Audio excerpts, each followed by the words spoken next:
नमस्कार। कार्यक्रम श्रमको सम्मानमा यहाँलाई हार्दिक स्वागत छ। प्रधानमन्त्री रोजगार कार्यक्रम र नेपाल टेलिभिजन बीचको सहकार्यमा यो कार्यक्रम तयार पारिएको हो। यस कार्यक्रममा हामी श्रम र रोजगारसँग सम्बन्धित विषयवस्तुमा केन्द्रित रहेर कुराकानी गर्ने गर्दछौँ। मुलुक सङ्घीय संरचनामा गइसकेपछि सिंहदरबारको अधिकार गाउँ गाउँमा पुगेको छ। अधिकार मात्रै गाउँ गाउँमा पुगेको छैन, स्थानीय तहमा जिम्मेवारी पनि थपिएको छ। खास गरी श्रम र रोजगारीको कुराकानी गर्नुपर्दा यो विषयमा स्थानीय सरकार सचेत हुनुपर्ने आवश्यकता पनि छ। अर्कोतर्फ स्थानीय सरकारसँग जिम्मेवारी के छ भने त्यहाँ श्रमको अवस्था कस्तो छ, रोजगारी के कसरी सिर्जना गर्न सकिन्छ भन्ने विषय पनि तत्काल रूपमा रहेका छन्। आज हामी श्रम र रोजगारसँग सम्बन्धित विषय र स्थानीय तहको भूमिका के रहन्छ यसमा यो विषयमा कुराकानी गर्नेछौँ। आजको लागि कुराकानीका लागि हामीसँग नेपाल सरकारका पूर्व सचिव पूर्णचन्द्र भट्टराई र अर्कोतर्फ गुल्मीको धुर्कोट गाउँपालिकाका अध्यक्ष भूपाल पोखरेल स्टुडियोमा हुनुहुन्छ। यहाँहरू दुवैजनालाई कार्यक्रममा स्वागत छ। मुलुक सङ्घीय संरचनामा गइसकेपछि सिंहदरबारको अधिकार गाउँ गाउँसम्म गयो भनिएको छ। अर्कोतर्फ अधिकार सँगसँगै जिम्मेवारी पनि गाउँ गाउँमा पुगेको छ। मैले कुराकानी भट्टराई सरबाटै गर्न चाहेँ। खास गरी स्थानीय तहमा रोजगारी सिर्जना गर्न या भनौँ स्थानीय स्तरमा श्रमको सम्मान गर्नका लागि स्थानीय सरकारको भूमिका के हुन्छ? नेपाल सरकारले खास गरेर नेपालको संविधानको विस्तृतीकरण र स्थानीय सरकार सञ्चालन ऐन र केही महत्त्वपूर्ण स्थानीय तहसँग सम्बन्धित कानुनअनुसार चाहिँ स्थानीय तहको श्रम र रोजगारीको क्षेत्रमा 5वटा महत्त्वपूर्ण जिम्मेवारी छन्। सबभन्दा पहिला त तथ्याङ्क र सूचना, श्रम र रोजगारीको अवस्था कस्तो छ भन्ने बारेमा त्यो चाहिँ एउटा गाउँपालिकाले अथवा स्थानीय तहले बनाउनु पर्ने हुन्छ, जसमा रोजगारहरू कति छन्, बेरोजगार कति छन्, बाह्य श्रमिक कति छन्, देशभित्र आफ्नो पालिकाभित्रका मान्छेहरूसँग कस्तो सिप छ, कस्तो दक्षता छ भन्ने कुराको तथ्याङ्क राख्नुपर्ने हुन्छ। त्यसलाई सूचनाको रूपमा उपयोग गर्नुपर्ने हुन्छ, एउटा महत्त्वपूर्ण जिम्मेवारी। दोस्रो चाहिँ आन्तरिक रोजगारीको सिर्जना, उहाँहरूको दोस्रो महत्त्वपूर्ण जिम्मेवारीमा त्यो पर्छ। त्यसभित्र पर्ने कुराहरूमा खास गरेर स्थानीय आयोजना परियोजनाहरूको सञ्चालन गर्दा रोजगारीको सृजना गर्ने कुरा, अन्य तहका सरकारहरूले आफ्नो पालिकाभित्र सञ्चालन गरेका आयोजनाहरूमा रोजगारीको विस्तारको कुराहरू, रोजगार सृजनासँग सम्बन्धित अन्य गतिविधिहरू सञ्चालन गर्ने कुराहरू यसमा आइपुग्छन्। र रोजगार लक्षित कार्यक्रमहरू, जसमा एउटा प्रधानमन्त्री रोजगार कार्यक्रम पनि छ, यस्ता लक्षित कार्यक्रमहरू पनि स्थानीय तहले सञ्चालन गर्नुपर्ने हुन्छ। तेस्रो महत्त्वपूर्ण जिम्मेवारी चाहिँ सुरक्षित वैदेशिक रोजगार। आन्तरिक श्रम बजारमा खपत नभएका मानिसहरूलाई अथवा बाह्य वैदेशिक रोजगारीमा गएर काम गर्छु भन्ने मानिसहरूलाई सुरक्षित वैदेशिक रोजगारको अवसर कसरी दिने, कसरी उनीहरूलाई आधारभूत सूचनाहरू प्रदान गरेर सुरक्षित रूपमा सुरक्षित स्थानमा रोजगारीको अवसर दिने भन्ने कुरामा पनि स्थानीय तहको महत्त्वपूर्ण भूमिका हुन्छ। र चौथो महत्त्वपूर्ण कुरा चाहिँ सिप र तालिमको कुरा छ। खास गरेर माध्यमिक तहसम्मको शिक्षा र प्राविधिक शिक्षा स्थानीय तहको कार्यजिम्मेवारीभित्र परेको छ। त्यसै गरी सिपमूलक तालिम पनि हामीले स्थानीय तहको कार्यजिम्मेवारीभित्र पर्छ। त्यसकारण यो विषयले बजारको माग र समाजको आवश्यकता अनुसारको जनशक्तिको विकास गर्ने जुन कुरा छ त्यो पनि एउटा महत्त्वपूर्ण पाटो छ। र पाँचौँ र सबै कुरालाई लिड गर्ने पाटो चाहिँ नीतिगत हस्तक्षेप भन्छु म। थुप्रै किसिमका नीतिहरू बनाउने अधिकारहरू स्थानीय तहलाई छ। त्यो नीति बनाउने मौकामा रोजगारीलाई कसरी फिट गर्ने र कसरी त्यो नीतिलाई रोजगारीमुखी बनाउने भन्ने कुरा नीतिगत हस्तक्षेपको रूपमा लिनुपर्छ। किन सबै नीतिहरू एक्लै हिँडेर पुग्दैनन्, एक्लै अर्को नीतिलाई सपोर्ट गर्नुपर्ने हुन्छ। स्थानीय तहलाई स्थानीय तहभित्रका विषयवस्तुलाई तोकिएका वस्तुमा नीति बनाउने अधिकार छ। त्यसलाई चाहिँ रोजगारी सृजनासँग जोडेर कसरी नीति बनाउन सकिन्छ भन्ने कुरा चाहिँ यसरी 5वटा क्षेत्रबाट स्थानीय तहहरूको श्रम र रोजगारीको भूमिका हामी हेर्न सक्छौँ। जस्तो अध्यक्षज्यू, अब उहाँले भने जस्तै स्थानीय तहले त्यो खालको भूमिका निर्वाह गर्न सकिरहेका छैनन्, के छ अहिलेको अवस्था चाहिँ? हामी सङ्घीयतासँगै करिब 4 वर्ष स्थानीय तहले प्रतिनिधिको रूपमा नयाँ संरचनामा काम गरेको समय बितिसकेको छ। र विद्यमान कानुनअनुसार जो सचिवले भनिसक्नुभयो 5वटा क्षेत्रमा खास गरेर रोजगारी र श्रमसँग सम्बन्धित रहेर स्थानीय सरकारहरूले आफ्नो जिम्मेवारी पुरा गर्नुपर्ने छ। त्यो अन्तर्गत यो प्रधानमन्त्री रोजगार कार्यक्रम पनि यसमा जोडिएको छ। र हामीले त्यो क्षेत्रमा काम गर्दा जो 5औँ नम्बरमा सचिवले भनेअनुसार आवश्यक हस्तक्षेप हुने खालको नीतिको कुरा चाहिँ उठाउनु भएको छ। धेरै स्थानीय तहहरूले मुख्य गरेर नजिकको सरकार र बेरोजगार व्यक्ति र आम नागरिकको पहुँचमा रहेको सरकार भएको कारणले गर्दा यो तर्फ हाम्रो सबै पालिकाहरूको उल्लेख्य मात्रामा ध्यान पुगेको छ। त्यो हुँदाहुँदै पनि हामीले ल्याएका कार्यक्रमहरू खास गरेर सङ्घ प्रदेश र स्थानीय सरकार र अन्तरपालिका बिचको समन्वयमा रोजगारीको क्षेत्र र श्रमको क्षेत्रमा चाहिँ हामीले जुन प्रभावकारी ढङ्गले अगाडि बढाउनु पर्ने विषयमा चाहिँ कहीँ न कहीँ अलमल परे जस्तो पनि कता कता देखिन्छ। त्यो स्थानीय पालिकाको मात्र नभएर सङ्घीय र प्रदेश सरकारमा पनि यो श्रम र रोजगारीलाई बुझ्ने सवालमा र आवश्यक नीति र कानुन निर्माण गर्ने सन्दर्भमा पनि स्पष्ट नहुँदा र कुन जिम्मेवारी कसले पुरा गर्ने भन्ने सन्दर्भमा सानातिना कार्यक्रम, सानातिना श्रम र रोजगारका कुरा, सिपमूलक तालिमका कुराहरू सङ्घले पनि गर्ने, प्रदेशले पनि गर्ने, स्थानीय तहले पनि गर्ने भएको कारणले गर्दा केही त्यस्ता जटिलताहरू, केही आफ्नो अगाडि चुनौतीहरू त छन्, तर चाहिँ समग्र रूपमा भन्नुपर्दा यो जिम्मेवारी चाहिँ स्थानीय तहबाट नै प्रभावकारिताले यो समस्या हल गर्न सकिन्छ रोजगार र श्रमको कुरालाई। त्यसको सन्दर्भमा चाहिँ जो तथ्याङ्क सङ्कलनको कुरा पनि अगाडि उठेको छ, हाम्रो त्यो जिम्मेवारीभित्र पनि पर्छ र यो प्रधानमन्त्री रोजगार कार्यक्रम अन्तर्गत प्रत्येक पालिकामा रोजगार सेवा केन्द्र मार्फत हामीले प्रत्येक वर्ष बेरोजगारहरूको सूची तथ्याङ्कहरू लिने गर्छौँ। त्यसै गरिकन हामीले वस्तुगत योजना बनाउँदा, आवधिक योजना बनाउँदा लगायत विभिन्न त्यहाँ योजनाहरू बनाउँदा गाउँपालिकाभित्र रहेका सबै क्षेत्रको चाहिँ तथ्याङ्कहरू त लिएका छौँ। त्यसका आधारमा श्रम र रोजगारलाई पनि प्राथमिकतामा राखेका छौँ। अहिले भएको तथ्याङ्क र बजारको माग अनुसारको सिपमूलक जनशक्ति, सिप भएको जनशक्ति उत्पादन गर्ने सन्दर्भमा चाहिँ सबैको बुझाइ चाहिँ एकरूपता हुन सकेको छैन। त्यसले पनि कहीँ न कहीँ जटिलता चाहिँ देखिन्छ।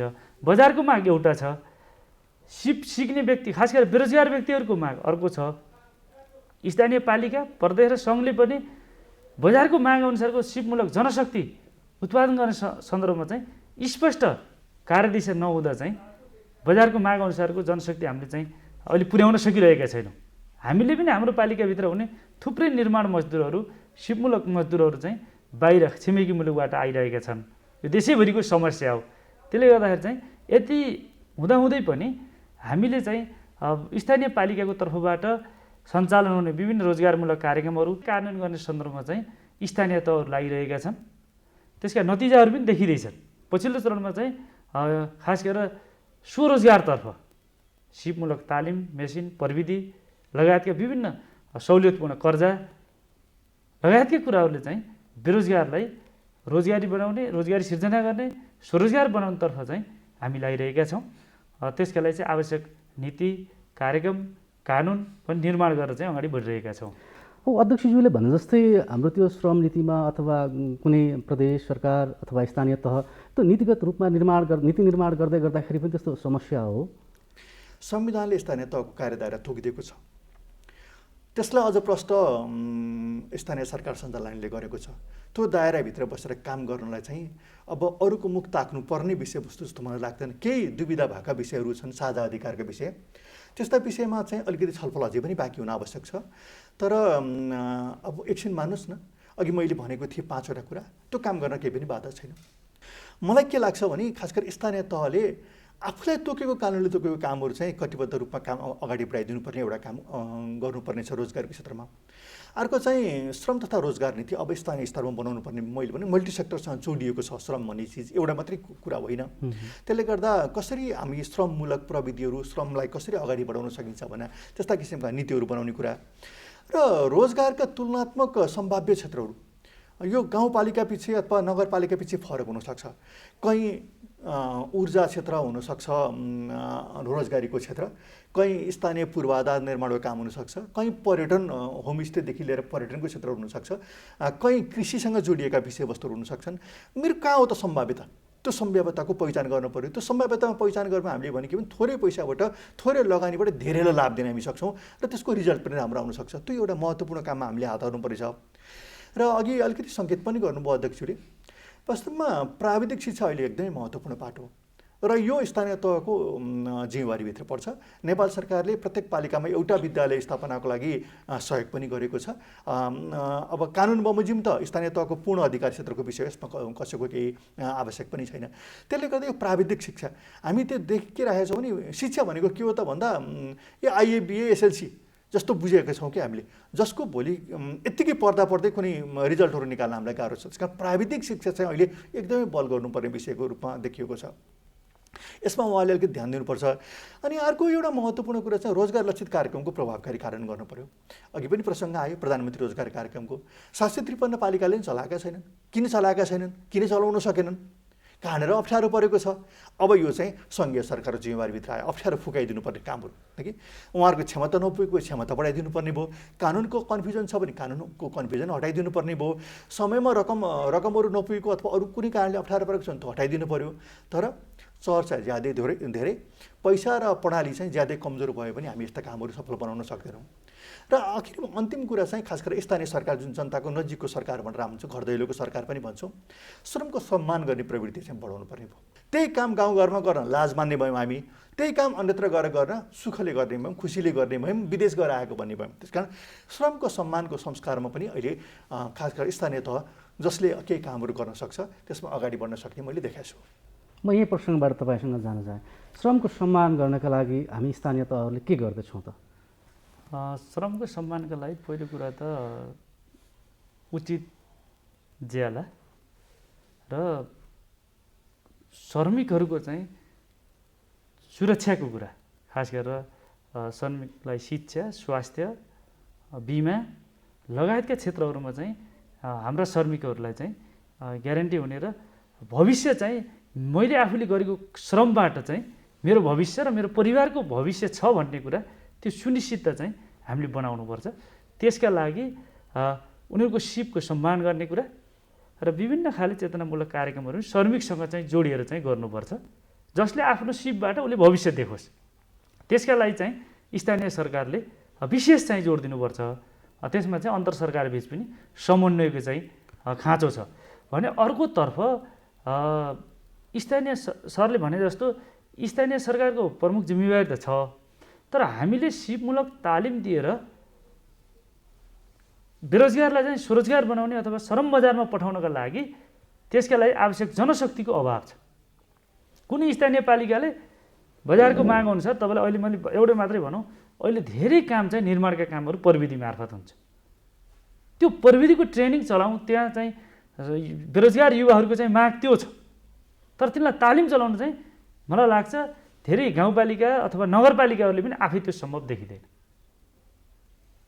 त्यस्ता तालिमहरू सञ्चालन गर्नका लागि चाहिँ त्यो तालिम दिने जनशक्ति पनि चाहियो, त्यस्ता तालिम सेन्टरहरू पनि चाहियो, त्यो पनि अभाव देखिन्छ। त्यसले गर्दाखेरि चाहिँ त्यो एक्लै स्थानीय तहले मात्रै त्यो सम्भव छैन। त्यसका लागि चाहिँ खास गरेर नयाँ नयाँ सिपको नयाँ नयाँ बजारको चाहिँ खोज अनुसन्धान चाहिँ सङ्घीय सरकारले र त्यस्ता तालिम सेन्टरहरू चाहिँ प्रदेश सरकारले र चाहिँ त्यो बेरोजगार जनशक्तिहरूको तथ्याङ्क सङ्कलन गरेर बजारमा यो रोजगारको चाहिँ आवश्यकता छ र तपाईँहरू बेरोजगारहरू त्यहाँसम्म गएर तालिम लिएर चाहिँ तपाईँहरूको रोजगारीको सुनिश्चितता हुन्छ भने स्थानीय सरकारले गर्ने हो भने हामीले बजारको माग अनुसारको चाहिँ जनशक्ति बेरोजगार जनशक्तिलाई चाहिँ तालिम दिन सक्छौँ र रोजगारी सिर्जना गर्न सकिन्छ। हामीले बाहिर पठाउनलाई मेन पावरहरू खोलिरहेका छौँ। अब हामीले अन्तर प्रदेश, अन्तर जिल्ला, अन्तरपालिका श्रमिकहरूलाई चाहिँ जसरी वैदेशिक रोजगारमा पठाउनको लागि मेन पावर खोलेको छ, अब त्यता होइन कि यही देशैभित्र पनि त्यो बनाउन सकिन्छ। त्यसका लागि सङ्घीय सरकारले त्यो कानुन निर्माण गर्नु पर्यो। जस्तै सुदूरपश्चिमको श्रमिक एक नम्बर प्रदेशमा गएर काम गर्न उसले चाहन सक्छ, किन भन्दा ऊ विदेश गएर रमाउन त्यही काम गर्न रमाइरहेको छ भने यहीँ पनि रमाउन सक्छ। किन भन्दा यो हाम्रो सामाजिक मनोबटले चाहिँ आफ्नै गाउँठाउँमा त्यही खालको काम गर्न मान्छे चाहिँ नरुचाउने, नमान्ने, तर त्यही खालको काम अलिक टाढा गएर काम गर्न चाहिँ रुचाउने जुन चाहिँ हाम्रो सामाजिक चाहिँ संस्कार जस्तै बनिसकेको छ। त्यसले गर्दाखेरि चाहिँ अन्तर प्रदेश र अन्तर जिल्ला बिच चाहिँ यो श्रमिकहरू चाहिँ आदान प्रदान गर्ने कुरा, लैजाने कुरालाई चाहिँ एउटा संयन्त्र बनाएर आवश्यक नीति निर्माण गरेर चाहिँ त्यो गर्ने हो भने नेपालकै जनशक्तिलाई चाहिँ हामीले बेरोजगार जनशक्तिलाई सिपमूलक तालिमहरू मार्फत बाहिरबाट जो नेपालका धेरै निर्माण क्षेत्रमा चाहिँ काम गर्ने मजदुर छन् त्यो नेपालभित्रैबाट पूर्ति गर्न सकिन्छ। त्यसका लागि अन्तर सरकार बिच चाहिँ आवश्यक समन्वय र नीतिको चाहिँ आवश्यकता छ। आवश्यक कानुनहरू पनि त्यो चाहिँ बनाउनु पर्ने देखिन्छ। पूर्णचन्द्र सर, भनेपछि त हामीले बाहिर मान्छे पठाउन म्यान पावर खोलिरहेका रहेछौँ, तर हाम्रो जनशक्ति छ जुन देशभित्रै एक ठाउँबाट अर्को ठाउँ खपत हुनसक्छ भन्ने विषयमा चाहिँ हामीले धेरै ध्यान दिइरहेनछौँ कि जस्तो कुरो गर्नुभयो उहाँले। के भन्नु? उहाँले बडा राम्रो कुराकानी गर्नुभयो। यो देशको विकास चाहिँ श्रमको गतिशीलतामा निर्भर गर्छ। श्रमको गतिशीलता चाहिँ ज्यालासँग जोडिएको छ। जहाँ बढ्ता ज्याला प्राप्त हुन्छ श्रमिकहरू संसारभरिको ट्रेन्ड हो त्यतातिर लाग्छन्। यदि सुदूरपश्चिमको मान्छेले प्रदेश नम्बर 1 मा व्रत ज्याला र अवसरहरू प्राप्त गर्छन् भने त्यो आउन सक्छन्, आउँछन् पनि, तर त्यसको संस्थागत व्यवस्था अलिकति कमजोर छ भन्ने अध्यक्षको भनाइ हो। मलाई लाग्छ त्यो निजी क्षेत्रले व्यवस्थापन गर्नुपर्ने विषय हो। डिमान्ड र सप्लाईको बिचको कनेक्सन चाहिँ सामान्यतः यस्तो कामहरू निजी क्षेत्रले गर्छन्। तर मलाई के लाग्छ भने हामीले यो श्रमलाई सम्मान गर्ने कुरामा कहाँनिर अप्ठ्यारो छ, यो कुरा बुझ्न आवश्यक छ। सबैभन्दा पहिलो अप्ठ्यारो चाहिँ व्हाइट कलर जबलाई मात्रै जागिर मान्ने। टेबलमा बसेर काम गरेको भए जागिर भयो, बाँकी चाहिँ जागिर होइन है भन्ने हाम्रो गहिरोसँग हाम्रो दिमागमा बसेको छ। हामी त्यसरी हुर्केका छौँ। त्यसले गर्दा मान्छेले यो चाहिँ जागिरलाई राम्रो र नराम्रो भनेर वर्गीकरण गर्ने बानी परेको छ। अनि हाम्रो सामाजिक संस्कारले चाहिँ पेसालाई जातिसँग बाँडेको छ। कहिलेकाहीँ त्यो पनि हाम्रो सामाजिक समस्याको रूपमा देखिने गरेका छ। अनि सानो काम र ठुलो काम भनेर गाउँघरमा हामी नै भन्छौँ होइन, यो काम सानो यो काम ठुलो भनेर। यो सामाजिक दृष्टिकोणमा अलिकति परिवर्तन गर्न आवश्यक छ। मलाई लाग्छ यो श्रमको सम्मान चाहिँ यो चेतना चाहिँ कसरी पुर्याउन सकिन्छ भन्ने कुरा त्यहाँ एउटा महत्त्वपूर्ण कुरा छ। अनि अर्को चाहिँ श्रमको सम्मान गर्न चाहिँ श्रमिकहरूको बिचमा स्थानीय सरकार पुग्नु पर्यो। भनेको रोजगारीको स्थलमै स्थानीय तहका प्रतिनिधिहरू गएर उनीहरूलाई उत्साहित गर्नुपर्ने कुरा। रोजगारी सानो ठुलो हुँदो रहन्छ नि त। म त व्यक्तिगत रूपमा त मैले पारिश्रमिकको लागि काम गरिरहेको छु, तर प्रत्यक्ष अप्रत्यक्ष रूपमा त मैले पालिकाको लागि काम गरिरहेको छु नि, मैले देशको लागि काम गरिरहेको छु नि। यस्तो किसिमको फिलिङ पनि हुन आवश्यक छ। अर्को महत्त्वपूर्ण कुरा चाहिँ खास गरेर यो स्थानीय सरकारको शासन प्रक्रिया भन्छु म। विभिन्न किसिमको शासन प्रक्रियाका विभिन्न चरणहरू हुन्छन्। श्रमसँग सम्बन्धित विषयवस्तुमा चाहिँ तिनीहरूलाई कसरी एडजस्ट गर्ने, तिनीहरूको विचारहरू, तिनीहरूको प्रतिनिधित्व, तिनीहरू समावेशिता कसरी गर्न सकिन्छ, तिनीहरूको सहभागिताबाट पनि श्रमको सम्मानहरूको वृद्धि हुनसक्छ। त्यसले उनीहरूलाई अनर पनि फिल हुन्छ। त्यति मात्र होइन, त्यो काम गर्नको लागि स्थानीय तहलाई धेरै ठुलो फिडब्याक पनि प्राप्त गर्छ। त्यसपछि अर्को अब सम्मान र कदरको पनि कुरा आउँछ। राम्रो काम, राम्रो सुरुवात गर्नेलाई नवप्रवर्तन कोषदेखि लिएर अनेक कोषहरू छन्। धेरै स्थानीय तहहरू यस्ता किसिमका कोषहरू बनाएका पनि छन्। त्यसलाई कसरी त्यसमा फिट गरिदिने कि भन्ने कुरा पनि एउटा महत्त्वपूर्ण कुराको रूपमा आउँछ। स्थानीय तहले त्यो काम पनि गर्न सक्छ। र अर्को सिपको अभिलेखीकरण। मेरोमा कुन सिप भएका मान्छेहरू छन् भन्न पाइयो भने अघि उहाँले भने जस्तै त्यो सूचना त हाम्रो वेबसाइटमा बस्न सक्छ, हाम्रो सूचना प्रणालीमा बस्न सक्छ। अर्को ठाउँकोले त्यो हेरेर मागेर पनि सक्छ नि त। त्यस कारण त्यो सूचना हामीले जुन सूचना केन्द्रको जुन हामी परिकल्पना गरेका छौँ त्यो त एक्सचेन्ज गर्ने पनि ठाउँ हो। पहिला यसलाई सूचना विनिमय केन्द्र भनेको थियौँ हामीले, श्रम विनिमय केन्द्र भनेको थियौँ। भनेको जहाँ स्टक छ जहाँ छैन त्यहाँ त्यो उद्योग व्यवसायकाले मान्छेहरूले यस्तो यस्तो मान्छे मलाई भयो भने म तालिम दिएर पनि फिट गर्न सक्छु भन्न सक्छ कि। त्यस कारण यो पनि एउटा महत्त्वपूर्ण कुरा छ। अर्को स्थानीय रोजगारका अवसरहरूको उपयोग पनि गर्नु पर्यो। त्यही काम बाहिरकाले आएर गरिरहेको छ भने अब यिनीहरूलाई त्यो काम गर्नको लागि स्थानीय तहले कसरी प्रोत्साहित गर्ने। उदाहरणको लागि विदेशमा काम गरेर आएको छ, अब उसले थाहा पायो अब काम सानो ठुलो हुँदैन भने बुझेर पनि आइसकेको छ। तर यहाँको सिस्टम बुझ्न त गाह्रो छ नि त होइन। त्यसको लागि उद्यमशीलता सम्बन्धी तालिम दिनुपर्ने होला, ब्याङ्कसँगको लिङ्केज कायम गरिदिनुपर्ने होला, बजारसँगको लागि केही सहजीकरण गरिदिनुपर्ने होला। यस्ता विषयवस्तुमा चाहिँ स्थानीय तहको भूमिका निकै महत्त्वपूर्ण हुन्छ कि उसले अब बाहिर बसेर काम गरिसकेको छ, म अब मेरोमा बसेर काम गर्छु भने हिक्मत पनि गरेको छ, तर यहाँको सिस्टमसँग परिचित छैन भने परिचित गराइदिने, गभर्मेन्टको सिस्टमसँग ल्याएर राखिदिने काम पनि हामी गर्न सक्छौँ। स्थानीय तहमै मान्छेहरूले जब आफूभन्दा सिनियर मान्छे अथवा आफू जेठा बाउ कान्छो बाउ अथवा फलानु दाई भाइ साला साली यिनीहरूले सानो कामलाई पनि महत्त्व दिएर काम गरेर यिनीहरूले प्रगति गरे भने अरूले सिक्छ कि। त्यो देखिएको कुरा चाहिँ भनेको कुराभन्दा धेरै महत्त्वपूर्ण हुन्छ। त्यस कारण अलिकति स्थानीय तहले श्रमको सम्मान गरेर त्यहीँभित्र फस्टाउने अवसर कसरी दिन सकिन्छ भन्ने बारेमा चाहिँ थुप्रै कामहरू गर्न सक्छ जस्तो मेरो बुझाइ छ। अध्यक्षज्यू, अब पूर्णचन्द्र सरले पनि भन्नुभयो कि श्रमको वर्गीकरण अथवा सिपको वर्गीकरण गर्नु पर्यो एउटा कुरा। अर्को कुरा तपाईँले पनि भन्नुभयो कि जस्तो हाम्रो अब धुर्कोट गाउँपालिकामा यो खालको श्रमशक्ति छ, अब अन्यत्र कसैले चाह्यो भने यो श्रमशक्ति मैले दिन सक्छु अथवा अन्यत्र भएको यस्तो श्रमशक्ति चाहिँ मेरोमा आएर रोजगारी पाउन सक्छ भन्ने विषयमा यो तर्फ हामीले केही काम गरेका छौँ कि छैनौँ, के छ? पहिलो कुरो त यो श्रमको सम्मानमै चाहिँ थोरै कुरा राखौँ जस्तो लाग्यो। जस्तै कर्मचारी, प्रहरी, आर्मी लगायत शिक्षक धेरै क्षेत्रमा चाहिँ रोजगारी प्राप्त गरिसकेपछि उसको भविष्य चाहिँ त्यहीँबाट सुनिश्चितता देखिन्छ भने अहिले श्रमिकको चाहिँ काम गर्दाको दिन ज्याला प्राप्त गर्छ, काम गर्न नसक्दाको दिन चाहिँ ऊ फेरि पनि विपन्न अथवा गरिबी भएर बस्नुपर्ने अवस्था छ। श्रमको सम्मान गर्ने हो भने श्रमिकका छोराछोरीहरूलाई चाहिँ निःशुल्क शिक्षा, प्राविधिक शिक्षा र स्वास्थ्यमा चाहिँ निःशुल्क स्वास्थ्य सेवा हुन सक्यो भने बल्ल आफूले आफ्नो भविष्य चाहिँ त्यहाँ देखेर आफूलाई त्यो प्रति विश्वास बढेर मान्छे चाहिँ आफ्नै गाउँ ठाउँ क्षेत्रभित्र चाहिँ काम गर्न रमाउन पनि सक्छ। यी कुराहरू पनि माथि बस्नेहरू र तल बस्नेहरू बिचको यही भिन्नता छ।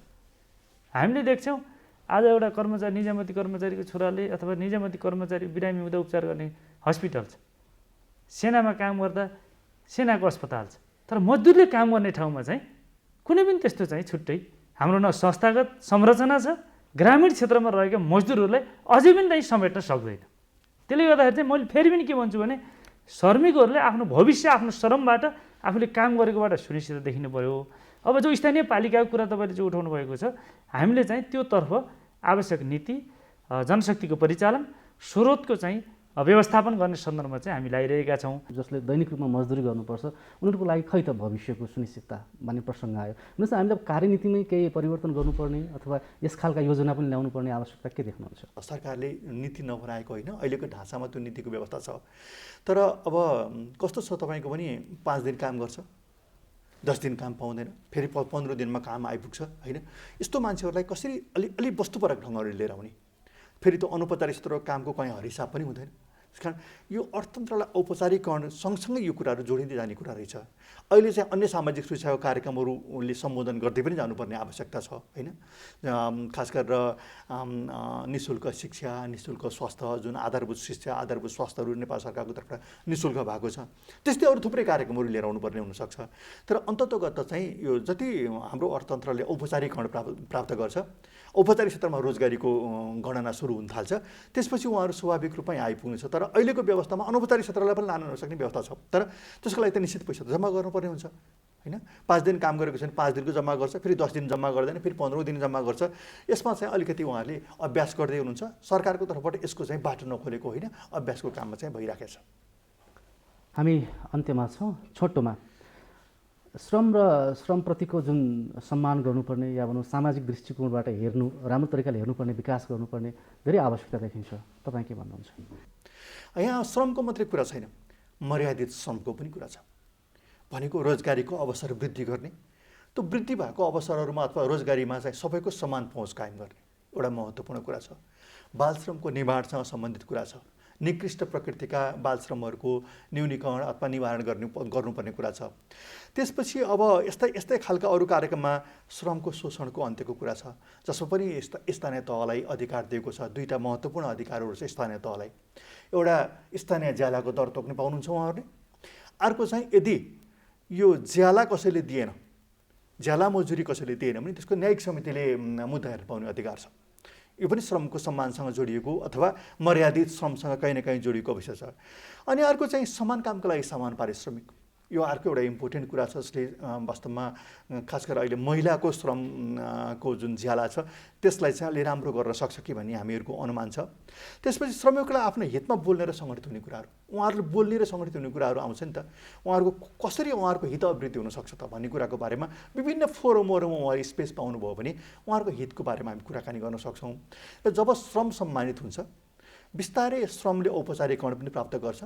अनि श्रमले दिने उत्पादन चाहिँ एक तहको होइन, त्यो उत्पादनपछि फेरि अर्को उत्पादन सुरु हुन्छ। उदाहरणको लागि एकजनाले रोजगारी पाउँछ, रोजगारीको आयबाट उसले बजारमा डिमान्ड गर्छ, त्यसले उद्योग व्यवसाय अरूलाई असर गर्छ। उद्योग व्यवसाय फस्टाउने भनेको राज्यको राजस्व फस्टाउने हो, त्यति मात्रै होइन, फेरि उद्योगीहरूको लगानी फस्टाउने हो, अर्को उद्योग फस्टाउने हो, अर्को व्यवसाय फस्टाउने हो, अर्को रोजगारी पनि सृजना हुने हो। यसको एउटा साइकल छ। त्यसकारण हामी यो साइकलमा कसरी मतलब रोजगारीलाई जोडेर अगाडि बढाउने भन्ने कुरामा चाहिँ ध्यान दिनुपर्ने हुन्छ। तपाईँहरूले अब स्थानीय स्तरमा यो काम सानो होइन, यो काम ठुलो होइन, अथवा सबै कामहरू समान छन् भन्ने विषयमा त्यहाँ जागरण जगाउनको लागि के कस्तो क्रियाकलाप गर्नुभएको छ, थोरै अनुभव? पछिल्लो चरणमा स्थानीय सरकार बनिसके पछाडि श्रमको सम्मान गर्ने कुरा र श्रमप्रति चाहिँ विश्वास बढाउने, श्रमिकहरूको विश्वास बढाउने कुरामा चाहिँ विगतको 4 वर्ष अगाडिको र अहिलेको तुलना गर्ने भने धेरै परिवर्तन आइसकेको छ। त्यो हामीले देखिरहेका पनि छौँ। र स्थानीय तहहरूका पनि आफ्ना सीमा बाध्यताका बिचमा केही कमी त हुन सक्छन्, तर चाहिँ श्रम र रोजगारलाई चाहिँ सबै पालिकाहरूको तर्फबाट त्यहाँको चाहिँ उत्पादन क्षेत्र, निर्माण क्षेत्र र विपन्नता अथवा बेरोजगारहरूको तथ्याङ्कका आधारमा चाहिँ स्थानीय पालिकाहरूले रोजगारी सिर्जना गर्ने कुरा र श्रमिकहरूलाई चाहिँ रोजगारी दिने कुरामा चाहिँ विशेष जोडका साथ अगाडि बढिरहेका छन्। समय र विचारका लागि यहाँहरू दुवैजनालाई धन्यवाद छ। उहाँहरू हुनुहुन्थ्यो नेपाल सरकारका पूर्व सचिव पूर्णचन्द्र बजराई र उहाँ श्रमविज्ञ पनि हुनुहुन्छ र अर्का अतिथि हुनुहुन्थ्यो गुल्मीको धुर्कोट गाउँपालिकाका अध्यक्ष भूपाल पोखरेल। दर्शकवृन्द, आज हामीले श्रम र रोजगारसँग सम्बन्धित स्थानीय तहको भूमिका के रहन्छ भन्ने विषयमा केन्द्रित रहेर कुराकानी गऱ्यौँ। आजका लागि कार्यक्रमको समय यति नै। कार्यक्रमबाट हामी सबै बिदा हुन्छौँ। नमस्कार।